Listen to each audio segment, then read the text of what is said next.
여러분과 저의 삶에는 언제나 성령의 역사가 필요합니다.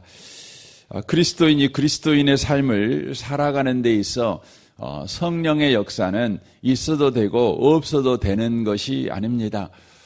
성령의 역사로 인하여 기도를 더 잘하게 되고 예배도 더 잘 드리게 되고 봉사도 더 잘하게 되는 정도를 위해서 우리에게 성령의 역사가 필요한 것이 아닙니다. 성령의 역사는 저와 여러분으로 하여금 24시간 365일 우리의 전 인생을 바로 그리스도인의 삶을 살아가도록 하게 하시기 까닭에 저와 여러분으로 하여금 바로 성령의 역사가 반드시 필요하다는 것을 성경이 우리에게 말씀하고 있는 것입니다. 그러니까 다만 저와 여러분이 주일날 교회에 와서 예배 잘 드리기 위해서 성령이 필요한 것이 아니라 월요일부터 주일까지 일주일 내내 모든 시간, 모든 장소, 모든 사건, 사고 속에서 그리스도인으로 살아내기 위해서 저와 여러분에게 바로 성령의 역사가 필요한 것입니다. 예수를 믿었다는 것은 저와 여러분의 삶을 주님이 기뻐하는 산제사로 드리는 삶인 것입니다.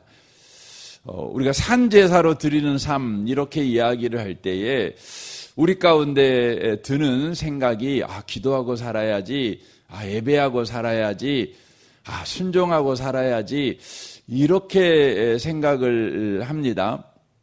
그러니까 아주 어떤 종교 행위를 하는 것이 산제사로 드리는 것으로 이해를 합니다. 이것은 성경을 크게 오해한 것입니다. 산제사로 드린다는 것은 우리의 삶 전체 어떤 일을 만나든지 어떤 상황에 처해 있든지 어떤 조건 가운데 있든지 어떤 사람 앞에 서 있든지 어떤 일 앞에 서 있든지 또 여러분이 어떤 직업을 가지고 살든지 여러분의 나이가 어떠하든지 여러분과 제가 그리스도인으로 살아가는 것을 의미하는 것입니다. 사는 것이죠. 사는 것을 말하는 것이에요. 이를 위해서 반드시 성령의 역사가 필요한 것입니다.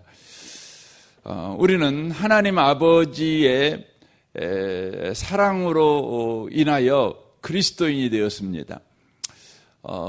바로 예수께서 십자가에 베푸신 은혜 까닭에 그렇게 된 것이죠. 그러니까 하나님께서 우리를 사랑하셨죠. 그 사랑은 실제적이고 구체적이어서 아들을 아끼지 아니하시고 십자가에 내어주신 사랑이지요. 그리고 그 예수 그리스도는 하나님의 말씀에 순종하여 죄인된 우리를 위해 십자가에 못 박혀 죽으셨습니다. 우리에게 뭔가를 기대하고 요구하기 위해서 십자가에 죽은 것이 아니라 다만 우리에게 은혜를 베푸시려고 십자가에 못 박아 죽으신 것이죠. 이런 하나님의 사랑과 예수 그리스도의 은혜, 이것이 저와 여러분을 바로 예수 믿게 한 것이죠. 구원받게 한 것이죠. 그런데 이게 전부가 아니에요. 뭐가 있습니까? 성령의 교통이 있어요. 성령의 교통.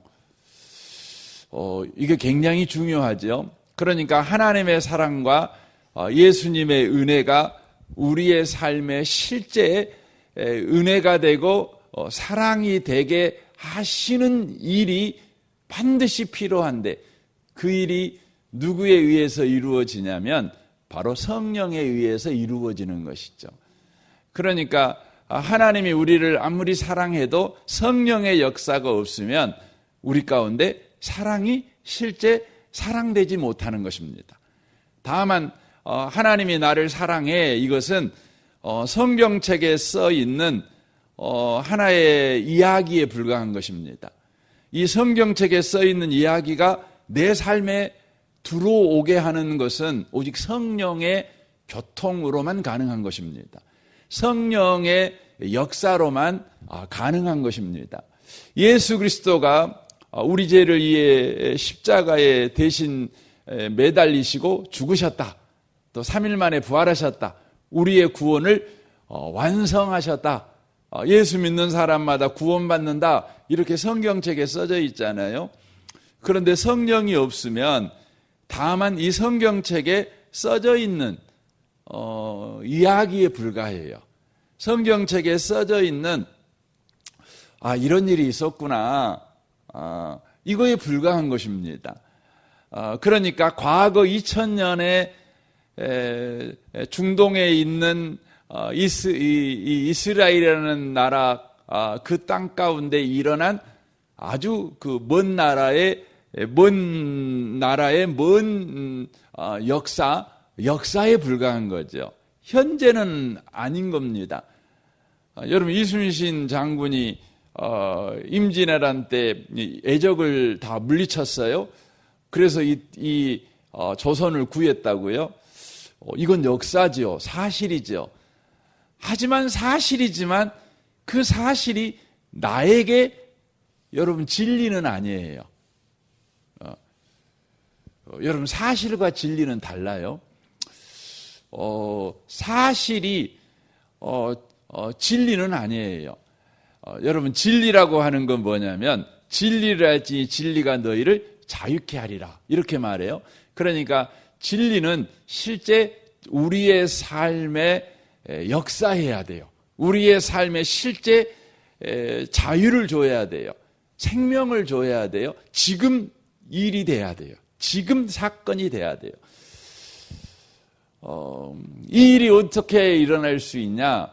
성경 속에 있는 하나님의 사랑과 예수 그리스도의 대속의 은혜가 바로 오늘날 저와 여러분의 이야기가 어떻게 될 수 있느냐? 이것은 성령의 역사로만 될 수 있다는 거예요. 그래서 오늘 본문 이 로마서 8장에 읽어보시면 그렇게 돼 있어요. 한번 봐보십시오. 너희는 다시 무소하는 종의 영을 받지 아니하고 양자의 영을 받았으므로 우리가 아빠 아버지라 부르짖느니라. 그러죠. 우리는 종의 영을 받은 사람들이에요.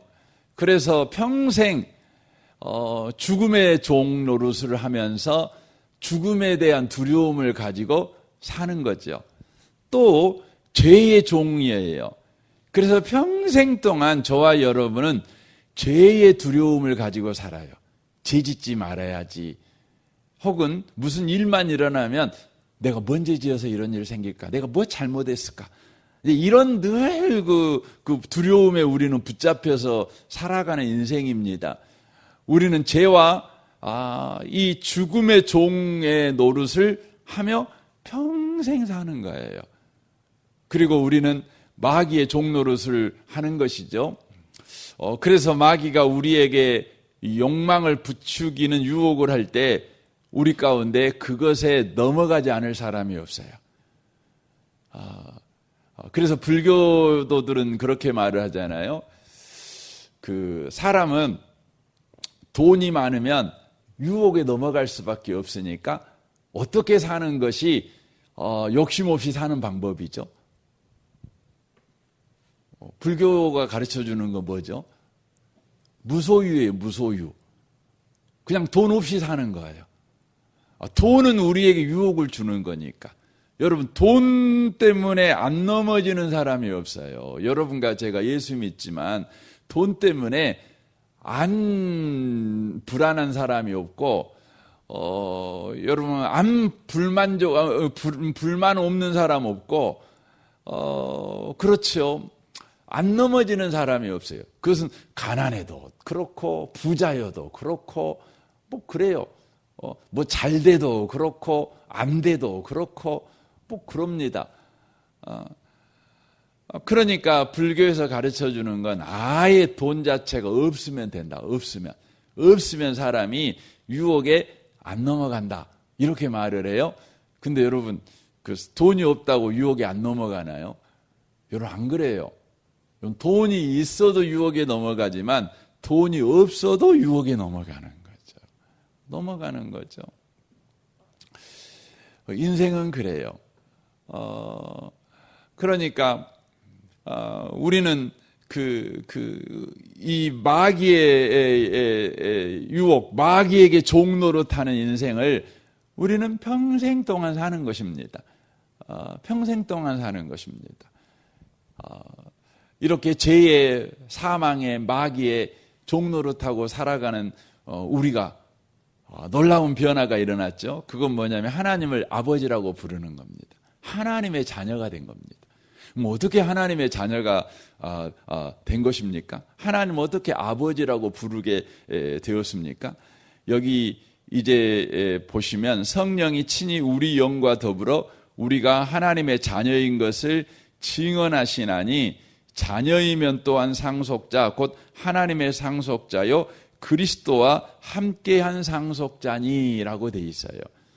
그러니까 성령께서 그리스도와 함께하는 상속자가 되게 만들어 버리신 거죠. 그러니까 예수님과 함께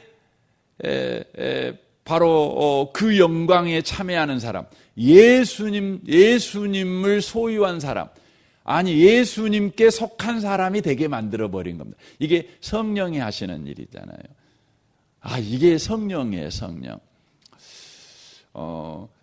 여러분 이게 이제 표현하면 이렇게 되는 거죠. 이제 이게 여러분 그 사랑을 하려면 부부가 이렇게 한 몸이 돼야 되잖아요. 여러분 부부가 한 몸이잖아요. 부부는 한 몸입니다.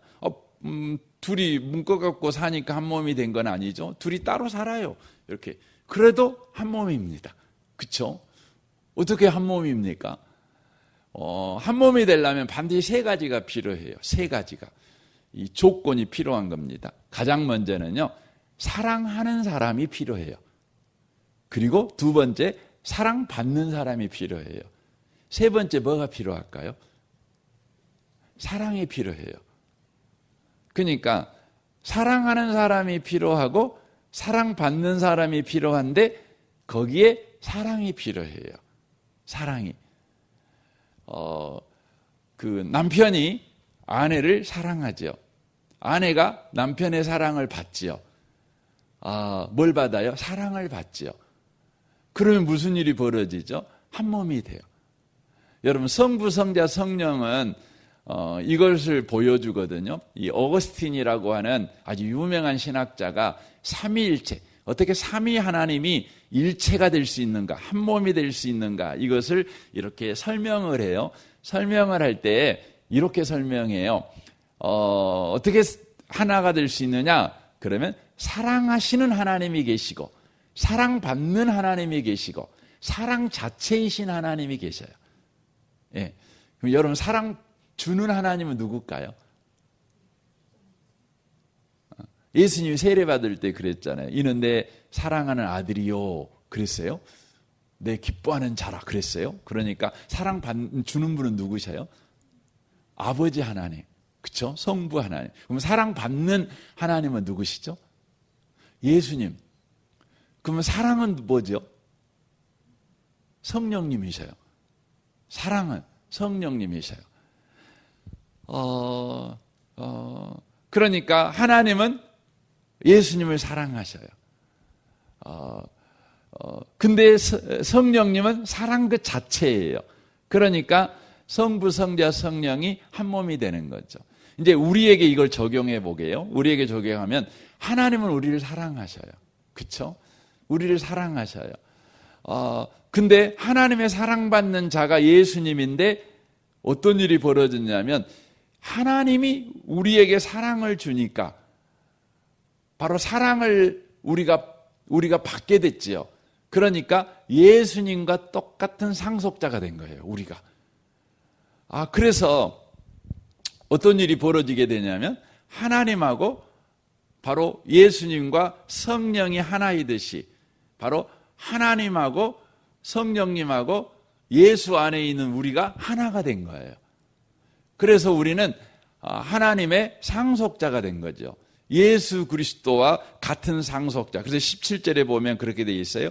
상속자이면 자녀이면 또한 상속자 곧 하나님의 상속자요 그리스도와 함께한 상속자니 우리가 그와 함께 영광을 받기 위하여 고난도 함께 받아야 할 것이니라 라고 되어 있어요. 그러니까 예수님의 영광을 저와 여러분이 받는 자가 되려면 바로 하나님의 사랑받는 자가 돼야 되잖아요. 근데 그 하나님의 사랑의 실체가 뭐냐? 그러면 성령님이셔요. 성령님. 그래서 저와 여러분에게 신앙생활할 때 반드시 필요한 것이 뭐냐면 성령이 필요한 거예요. 성령이. 그때 저와 여러분은 예수 그리스도의 영광에 참여하는 자가 되죠. 이를 위해서 예수 그리스도의 고난에도 참여하죠. 이것을 로마서 6장에서는 예수와 함께 죽고 예수와 함께 사는 것으로 그렇게 표현을 해요. 그래서 여기서 우리 로마서 8장에서 고난도 함께 받아야 할 것이니라, 그래서 18절에 생각하건대 현재의 고난은 장차 받을 영광, 장차 우리에게 나타날 영광과 비교할 수 없도다라고 말할 때 이 현재의 고난이라는 것은 다만 저와 여러분이 인생을 살 때 받는 여러 가지 고난을 의미하는 것보다, 물론 그것도 포함될 수 있지만 더 큰 본질적인 의미는 예수 그리스도가 받는 고난과 같은 고난을 의미하는 거예요. 여러분, 예수 그리스도가 받은 고난이 어떤 고난이죠? 어떤 고난? 예수 그리스도는 고난 받을 필요가 없는 분이잖아요. 죄가 없으시니까, 잘못이 없으시니까. 그런데 예수 그리스도가 고난을 받는 이유는 뭐냐면 잘못한 사람 때문에, 죄진 사람 때문에 대신 받은 고난이에요. 대신 받은 고난이에요. 이게 굉장히 중요한 것입니다. 이제 저와 여러분이 그리스도인으로 삶을 이렇게 살아갈 때에 예수 그리스도가 받는 고난을 받는 것보다는 예수 믿는 사람이 받지 않아야 될 고난을 우리가 받는 경우가 많아요. 그러니까 예수 그리스도가 받는 고난은 남을 대신해서 받는 고난이잖아요. 근데 우리의 고난은 이미 예수께서 십자가에서 해결해 버리신 것인데 우리가 잘못해 갖고 우리가 스스로 그걸 만들어서 받는 고난, 죄 때문에 받는 고난, 이게 우리가 받는 고난일 경우가 많다는 것이죠. 하지만 주님은 우리에게 요구하셔요. 이제부터 너 고난을 받을 때에 그렇게 고난 받으려고 하지 말고 예수가 받은 고난을 받아라. 그래서 로마서 12장에서 이제 그렇게 말씀을 하셔요. 그게 뭐냐? 그러면 이렇게 말씀하세요. 12장 20절 한번 12장 20절에 보면 이렇게 돼 있어요.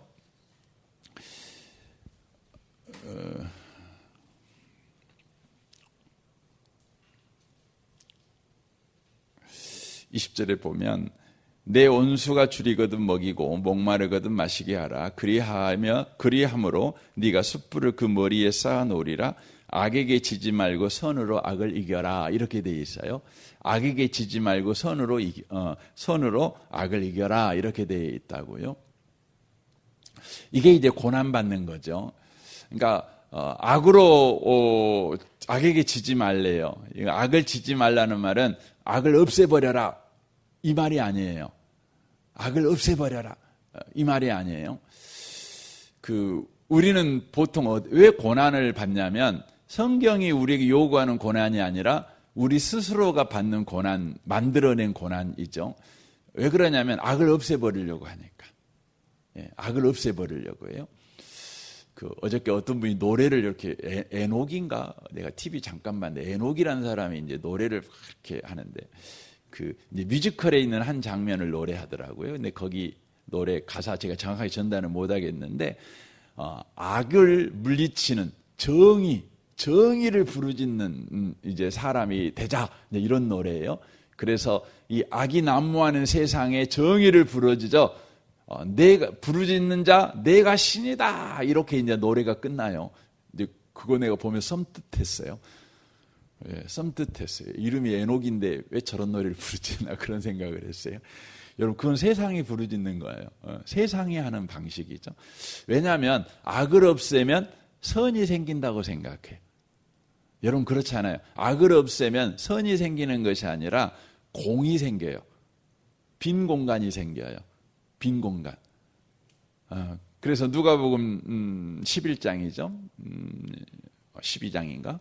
거기에 보면 우리 안에 악을 제거해 버려요. 악을 제거했어요. 귀신이 떠났어요. 귀신이 떠났어요. 우리가 빈 공간이 된 거예요. 여러분, 악을 없으면 뭐가 돼요? 빈 공간이 돼요. 그럼 어떻게 되죠? 나중에 더 악한 이 귀신이 혼자 들어온 것이 아니라 더 떼거지로 들어가고 처음 형편보다 나중 형편이 더 안 좋아져요. 인류 역사가 그걸 증명해요. 그래서 인류 역사에서 정의사회 구현을 외치는 나라마다 여러분, 악한 놈 때려잡잖아요. 그러면 당장은 좋은데 나중에는요 더 악해져요. 더 악한 놈이 나와. 왜냐하면 때려잡는 놈이 악한 놈이야. 희한하죠. 이게 인류 역사예요. 인류 역사. 그래서 인류는요 지금까지 그렇게 해왔어요. 악을 없애면 선이 생긴다고 생각했어요. 선한 세상이 만들어진다고 생각을 했어요. 그런데 악을 때려잡는 놈이 더 악한 놈이에요. 더 악한 놈이 돼요.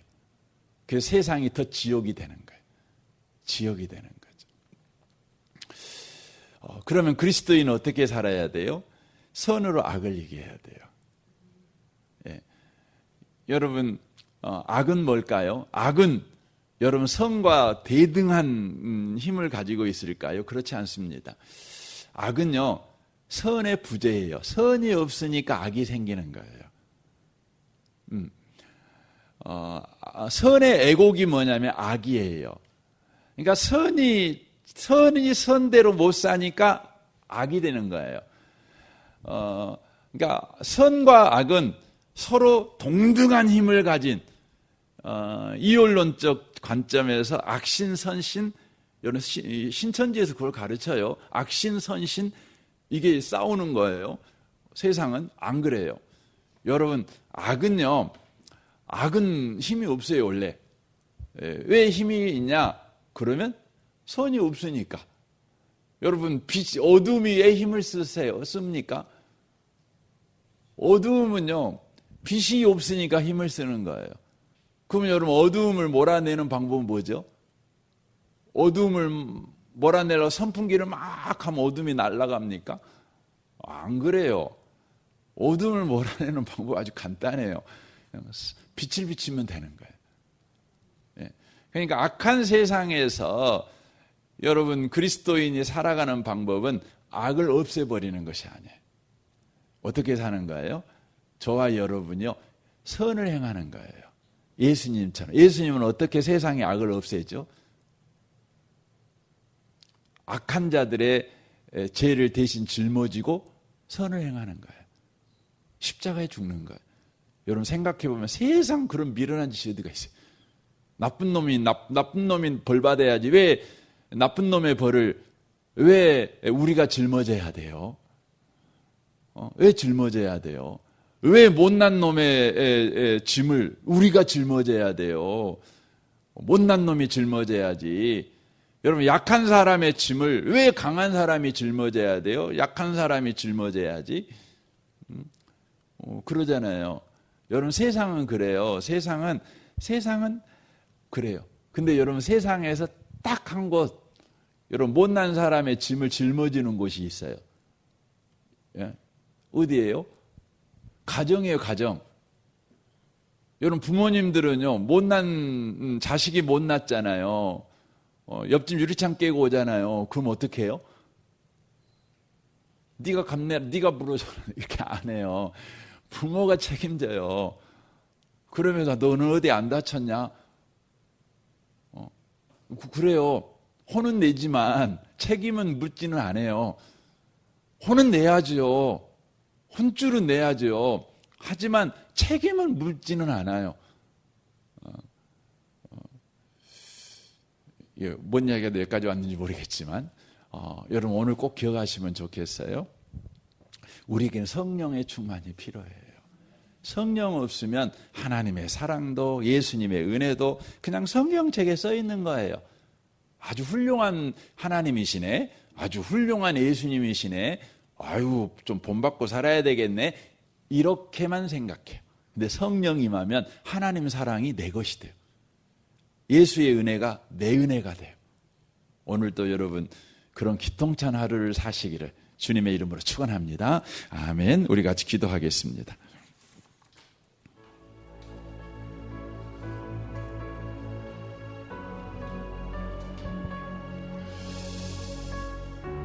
우리 말씀을 생각하며 이 아침에 성령을 여러분 충만을 구하시면 좋겠습니다.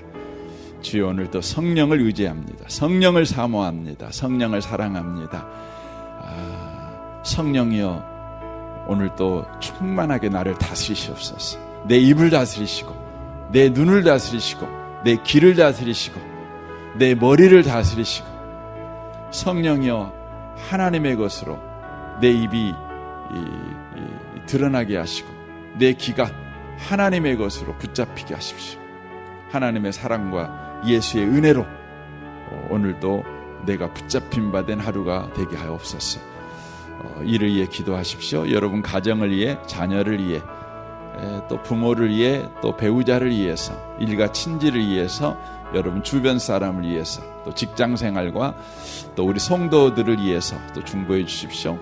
우리 아동부 윤덕준 전사님과 교사 순장을 위해 기도해 주시고, 우리 아동부 아이들을 위해 기도해 주십시오. 이번 주 목요일부터 토요일까지 있는 우리 중고등부 여름 캠프를 위해서 여러분 기도해 주시고, 특별히 섬기는 우리 윤상효 전사님에게 지혜와 성령 충만을 주시고 말씀에 권세를 더해 주십시오. 우리 아이들의 심령이 부드러운 심령, 준비된 심령, 은혜를 먹을 수 있는 심령이 되도록 주님 축복하여 주십시오. 이에서 기도해 주십시오. 이 나라, 이 민족과 북한과 열방과 우리 선교사님들을 위해, 우리 용복마을 우리 장로님과 순장 순원을 위해서도 여러분 이 아침에 기도하시면 좋겠습니다. 우리 좋으신 주님께 이 아침에 통성으로 구하겠습니다. 기도하겠습니다.